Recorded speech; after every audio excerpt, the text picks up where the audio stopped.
रामेश्वर गटकाळ यांची गटकाळ करिअर अकादमी स्पर्धा परीक्षा मार्गदर्शन केंद्र, सातोना रोड, सेलू. नवीन पोलीस भरती 18 मे 2026 पासून सुरू. सेलू तालुक्यातील वालूर येथील सेलू रस्त्यावर असलेल्या एका पेट्रोल पंपावर इमर्जन्सी वाहन म्हणून डिझेल शनिवार 23 मे रोजी रात्री 11 वाजता डिझेलच्या थेंबासाठी तडफडणाऱ्या शेतकऱ्याच्या उपस्थितीत डिझेल भरण्यात आले.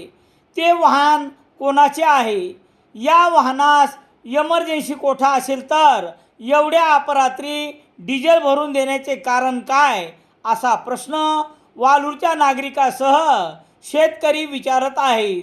शनिवार 23 मे रोजी रात्री 11 वाजता डिझेल भरण्यात आलेल्या 3 वाहनापैकी एक वाहन बाजार समितीचे सभापती यांचे असल्याचे उपस्थित शेतकऱ्यात चर्चा होत होती.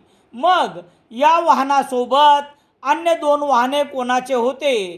त्यांना का डिझेल देण्यात आले, असा प्रश्नही निर्माण होत असून याची चौकशी सेलू तहसीलचे पुरवठा अधिकारी मदन यादव यांच्याकडे केली असता या पेट्रोल पंपाचे मालक शैलेश तोष्णीवाल यांनी पुरवठा अधिकाऱ्यास वाहनाच्या संदर्भात का चौकशी केली, अशी विचारणा केली आणि ते एवढ्यावरच न थांबता या घटनेची तक्रार केल्यास वालुरात डिझेल पंप बंद करून त्याची जबाबदारी पुरवठा विभागाकडे तक्रार करणाऱ्याची असेल, असा प्रतिप्रश्न विचारून एक प्रकारे धमकावण्याचा प्रयत्न केला.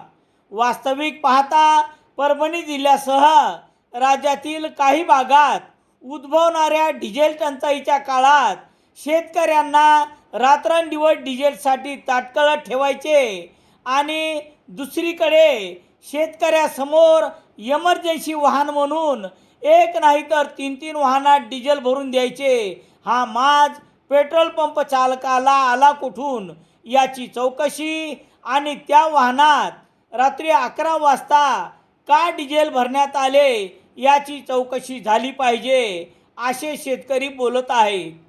पंतप्रधान नरेंद्र मोदी यांनी टंचाईच्या पार्श्वभूमीवर वाहनाचा वापर टाळण्याचे आवाहन केले.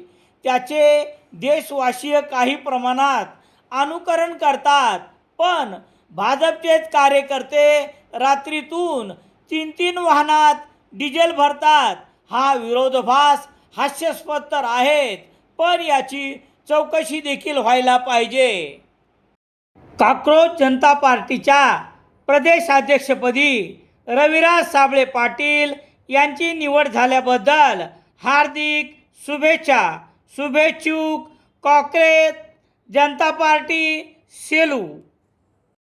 सेलू शहरात सर्व प्रकारचे दैनिके घरपोच मिळण्यासाठी संपर्क Balaji newspaper agency, bus stand, Selu.